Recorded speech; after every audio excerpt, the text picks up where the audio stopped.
Thank you. Hey, Piper. As you know, at LSU, we talk about building teams that win in Louisiana for the world. Well, today is an exceptional day for the LSU team. It's not often, if ever, that during a presidential search, you get lucky enough to have two candidates with the same vision whose different backgrounds complement each other to the benefit of the entire university. Well, today I am proud to announce that LSU did just that. After reviewing these two exceptional leaders, each with distinct backgrounds and qualities, but sharing a common vision for LSU's success, the board decided to separate the role of president of LSU into the president of the LSU system, or I like enterprise, with a focus on alignment and growth for the whole system, and the executive vice president of the LSU enterprise and chancellor for the LSU A&M campus, which I explained to Piper that we're working on that word. So Piper, you don't need to ask me. So in addition to overseeing the Baton Rouge campus, the executive vice president of the LSU system and chancellor of LSU A&M will lead the research efforts across all campuses, including oversight of the LSU Ag Center, health centers in Shreveport and New Orleans, and Pennington Biomedical Research Center, with a vision of becoming a top 50 research university. As all you know, since I was chair the first time, this was the absolute goal of us then when we started to bring in the Ag Center, Pennington, the Law Center. And this is finishing that, and I'm so excited about it. In addition, LSU's research enterprise will now report as a unified system reflecting the collaborative strengths of our institutions. Unified, I love it. The decision to split these two roles had been under consideration since I became board chair here and when I left last time.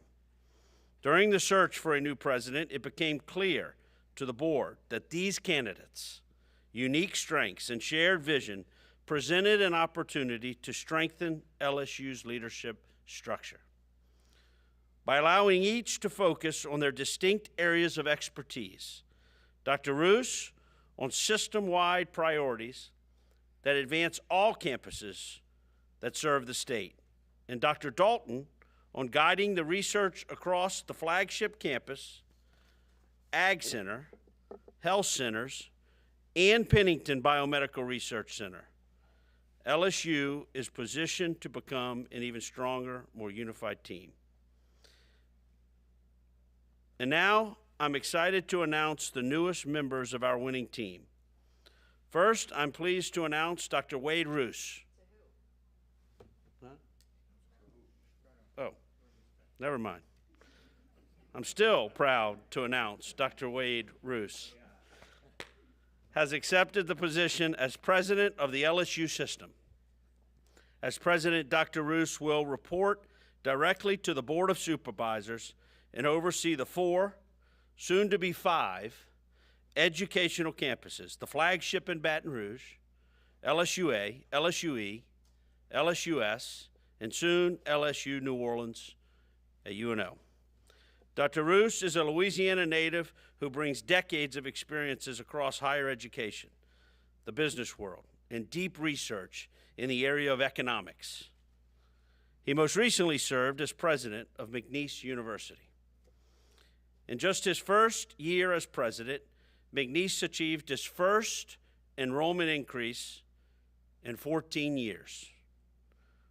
Amazing. With a 13% rise in first-time freshmen and a full campus housing occupancy for the first time in more than 2 decades.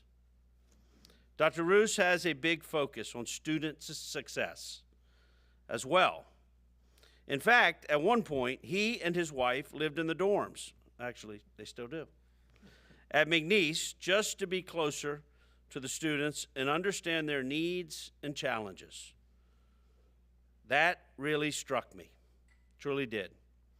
With a strong business as well as educational background, Dr. Roos secured an $8 million public-private partnership for the Liquefied Natural Gas Center of Excellence, expanded corporate sponsorships fourfold from when he got there, and led multi-million-dollar facility naming initiatives. He did all of that without the resources we have at LSU. Imagine what he can do here. Dr. Roos is a change agent and a servant leader, someone who leads by example, values collaboration, and brings innovative solutions to complex challenges.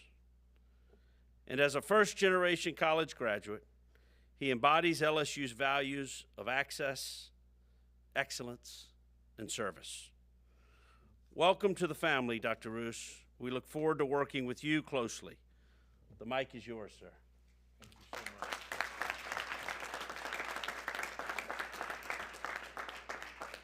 Thank you all. Thank you all so much for being here.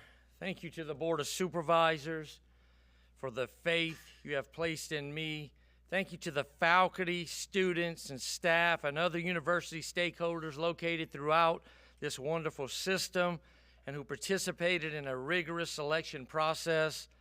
And most importantly, thank you to my bride, Angela, my partner in all things and someone I am confident that this LSU community will soon come to love almost as much as I do. Let me begin with a clear and unequivocal statement. I'm here to lead the Louisiana State University system. LSU is a tremendous institution and has a globally recognized brand. And I truly believe the beloved university, our beloved university's best days are ahead of us. Today, we begin the challenging work of restructuring confidence in the university's direction. The days of interim titles will come to an end. In the coming weeks and months, we will thoughtfully put leaders in place who will drive progress, accountability, and share our sense of purpose.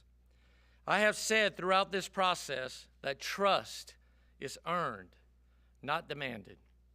I have committed to engaging students across LSU's 8 and soon to be 9 campuses to seek their counsel, to hear their concerns, and to share my vision for an LSU system that operates more efficiently, that serves our students more effectively, and aspires for greatness.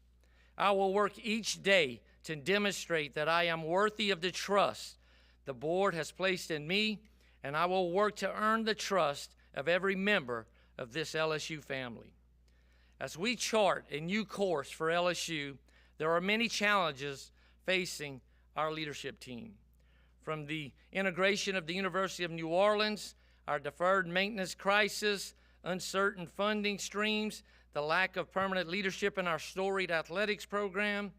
As I turn my attention to these monumental system challenges, I also want to ensure academic and operational excellence at the flagship campus.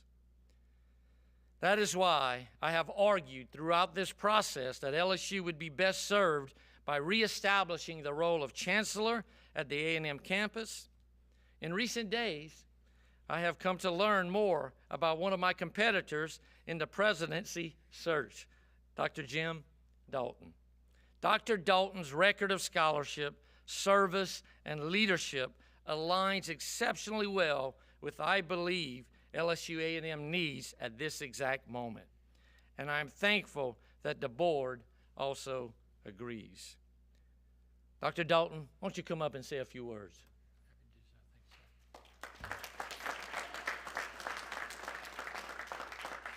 Good afternoon. LSU is about building teams that win, and I'm confident that we've done that today. I'm excited for this next chapter in my life. I'm excited for this partnership, and more importantly, I'm excited for the future of LSU under our leadership together. I look forward to leaning in to what's going on the main campus, learning what's going on across the state, meeting the leadership of the university, the faculty, staff, and students, and working together with them and Dr. Roos to lead this great university forward. Go Tigers. We're trying to stay on time, so I'm going to stick to the script here. While I am overjoyed and honored by this role I have been entrusted with, it is also a little bittersweet, as I will be leaving my McNeese family. I would be remiss if I did not offer a special thank you to my team and my dear friends in Lake Charles who believed in our vision and helped restore McNeese to its rightful place as one of the top regional universities in the South. McNeese's future is bright, and in coming days, I will work with my team there and the UL system leadership to absolutely ensure the most smooth transition as possible. My exact start date in Baton Rouge is still being determined. However, the work of leading LSU begins today. I have asked Jason French, a valued and trusted advisor, to lead our transition efforts here at LSU. Jason will begin work on this campus tomorrow. He will begin meeting with the executive leadership team. Thank you, Jason, for your counsel and willingness to serve in this important role. When I was a boy growing up in Golden Meadow, I could not imagine a day like this. But I did learn what my neighbors expected of everyone given a responsibility. You show up, you listen, you work hard, and you own the results. That is the spirit I will bring to this role every single day. My story is a Louisiana story, grounded in faith, family, hard work, and a deep belief that education truly changes lives. We will measure ourselves by student success, by the strength of our faculty and staff, by research and innovation that serve this state, and by our athletics programs that demands excellence. I ask the LSU family to lock arms with us today. Our best days are truly ahead. Let's get to work and go Tigers.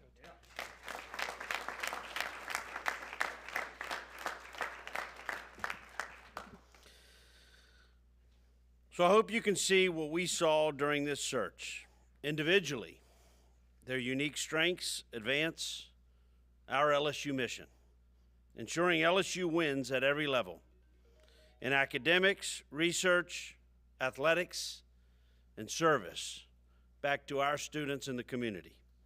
Together, they understand that LSU's strength lies not only in our academic and athletic achievements, but in our mission as one team to serve the state, to educate future leaders, advance research, and drives our economy and elevate the equality of life for all Louisianians. On behalf of all the Board of Supervisors, many of who are behind me, I want to extend our sincere appreciation to all the candidates, the search committee, our search firm, and LSU community for their engagement and thoughtful participation. Special shout to Dr. Monique Kane and Trey and those who made this work, because it would not have happened without them. This is a moment of continued momentum for LSU. I know that a lot of folks thought there was a lack of momentum. Boy, were they wrong. This is great momentum. And there is a plan. And we're proud to show the plan. And we will continue every single day to improve the plan. The plan is never done. I love it when people ask me, well, what's your plan? You tell them, and okay, good, there's a plan. No, the plan is for today, because tomorrow it changes every day because our needs change. Together, we'll continue to build the teams that win for our students, for our state, and for the future of LSU. Like Dr. Roos said, go Tigers. Now, we will take questions.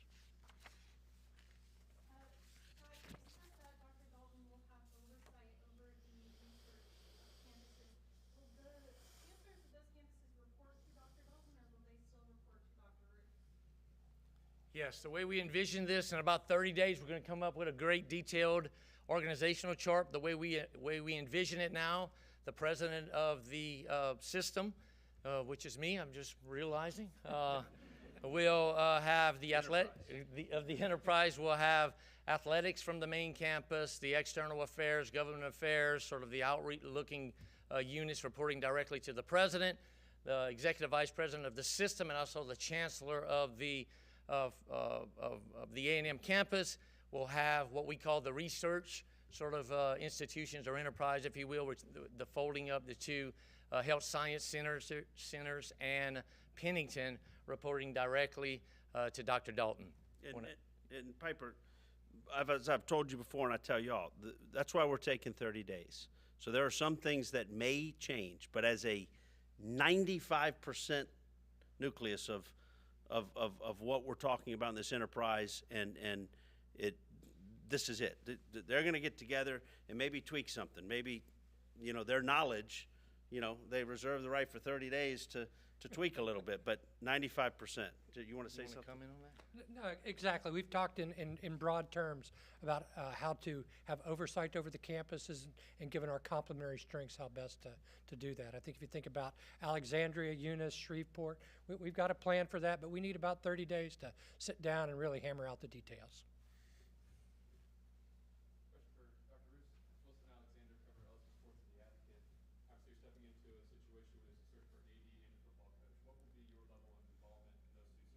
Yes, so we have an acting AD, and that search is underway. I expect to get very involved very quickly. As I said in our open remarks, our involvement starts today. I plan on meeting with our acting AD as quickly as I can, possibly as early as tonight, and getting involved as aggressively as I can.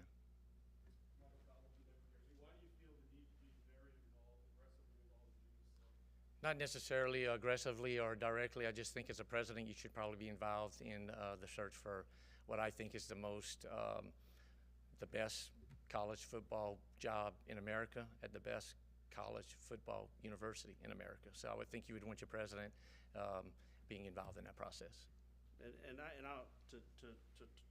To say that, we want the president. We want our new leadership to be involved for the reasons he said, and it's very important that everyone see the stability of LSU, the foundation of LSU.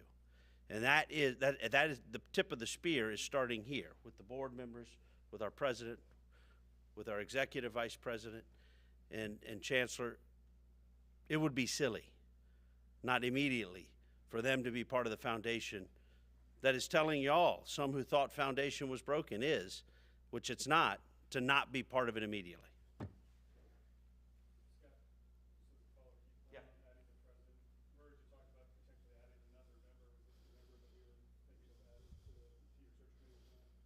The president, obviously, now that he's here. When he spoke, we weren't sure who the president would be, but and there may be another.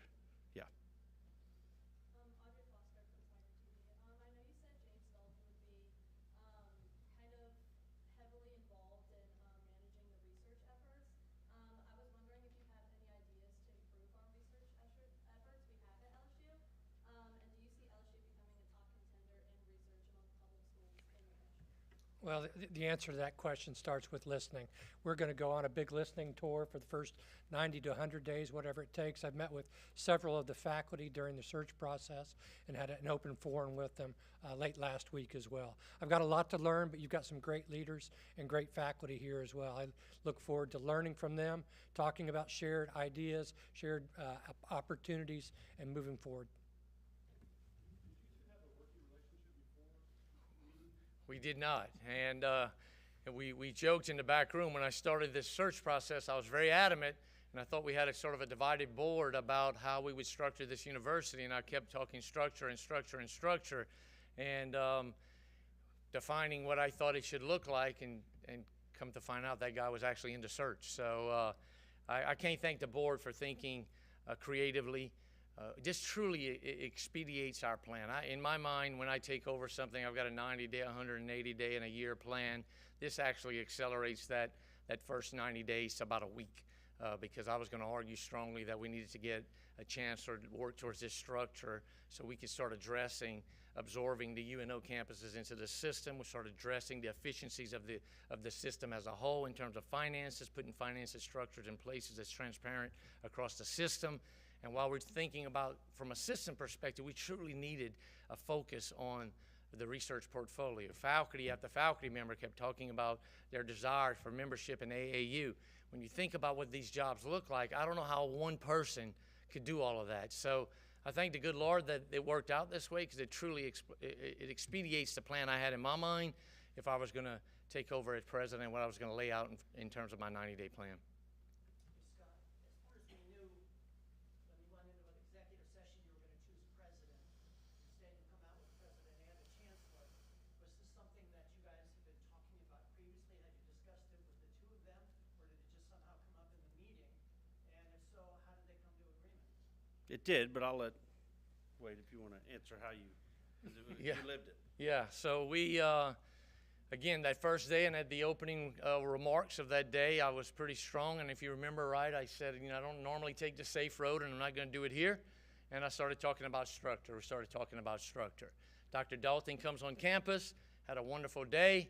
I started doing some backgrounds on Dr. Dalton. I'm thinking the structure we're looking for is right here. If we can get the board to kind of think creatively here and maybe expedite the plan. Got to meet with Dr. Dalton. We talked it over in a very quick fashion. Come to find out, we really liked each other in a very short time, and said, well, we're not going to pass up on this opportunity. It's an opportunity to truly advance where we thought we would be, you know, a week earlier. But Scott, you didn't answer the part about the board's role in this. When they brought it to us, we said it's a great idea. Y'all discuss it, bring it, and they did, and Was it brought to you today? it was brought to, today we did discuss it, yes. That's the first time? That's not the first time we knew that they were discussing it. But that, yes, it was brought to us today, and that's why executive session took so long. How long have you two been discussing it? So we met on, after he had a great day on campus, we met Friday morning, drove over here and met and just started to think, is this could be a possibility or not a possibility? Went to see if we really disliked one another and worked through that. Initial reaction was, hey, this could actually kind of work. Kind of organized the chart, what we thought would happen in our mind. Over the weekend, continue to have brainstorming calls and thinking, well, are we actually going to try to propose this and ask the board to think about it? Spoke several times over the weekend, and very pleased with where the search ended up. And was Dr. Robbins involved in any of those discussions? Not with us. Yes, appreciate you guys taking the time today. Not to steer this back to athletics, but the governor in recent days has been very adamant about how he would like to see future coaching contracts structured. So I wonder, Dr. Roos, is that something that you are in alignment with the governor? Yes, that's a very good question. You know, the governor loves Louisiana. He loves the people of Louisiana. He worries about Louisiana. But I think he's smiling somewhere today. He's not in this room, but I'm sure he's smiling somewhere today, because I have been told from several people that he was looking for strong leadership at LSU, so he could back away from any sort of micromanaging that he thought he needed to do in the existence of sort of a leadership transition or a leadership void. So I do support the idea that we're going to try to base contracts on incentive based. Our contracts are going to be based on incentives and how we win and how does that work and how do we get paid based on winning. I would like to think that we could do that in our athletics contracts, but we all know that the market is the market. And let me repeat what we said. We are very determined to go find the absolute best coach there is to come take the best coaching job in America and come lead us to our next national championship. We have a global brand that's mostly driven, not mostly, it's driven by a lot of things, but largely a part of that is what happens in Tiger Stadium. And there's no doubt in our mind, we're going to go get the fit that will make that happen. What would the evaluation process look like for the existing interim leadership, but also just other higher level leadership at the university? Are you guys? Yeah, we'll both speak on that a little bit. I talked about it in my opening remarks. We are determined to really put a plan in place that's system-wide. We're going to look at all of the interim positions that are there. We're going to work on a system that works towards 4 or 5 true objectives for the university, and we're going to hire the best possible fit in all of those positions underneath us. It's going to take us about 30 days to come out with a very detailed organizational chart of which we're going to see those interim positions and open positions and see if we really need that as we redesign them and think about efficiencies throughout the entire organization. We truly believe one of the questions from faculty was, as I was pitching this structure, is that they thought of this as adding more administration. Anyone who has followed my career knows that I am a structure and efficiency junkie, and that we're going to organize this situation that gives our faculty the best opportunity, our staff the best opportunity to truly define how they win and push this entire enterprise forward. And Scott, what kind of performance goals or incentives will be in the contract for the president and executive vice president? We've got to go through those. Obviously, research. Obviously, retention of students. Obviously, enrollment. You know, things like that. But Dr. Roos is going to be charged to kind of sit down with us, understand his vision. The board is going to sit down and take that and make sure that we put that pen to paper. But it's going to be outcomes of things that matter to the campus. We're going to take one more question, and then we got to roll. Dr. Roos, can you tell us a little bit about the thought process that went into having athletics report to you rather than the campus chancellor? Yes, absolutely. So we, again, we're going to give you a very detailed organizational chart in 30 days. When we think about some of the issues that we're facing on our current campus and around the system, we know we got to work on some efficiencies in terms of absorbing UNO. One of the ideas about the athletics programs, I'm currently the chairman of the board of the Southland Conference, and we know a lot of the things that are changing around this country. We want to make sure that we stay on the forefront of driving athletics, which ultimately plays a major part in driving our brand. So it made sense given our sort of expertise at sort of the outward-facing units, athletics, government affairs, external affairs, which sort of report directly to the president, in a partnership as we're truly trying to drive this enterprise and raise the scholarship and raise the research portfolio, which would allow Dr. Dalton to truly focus on that.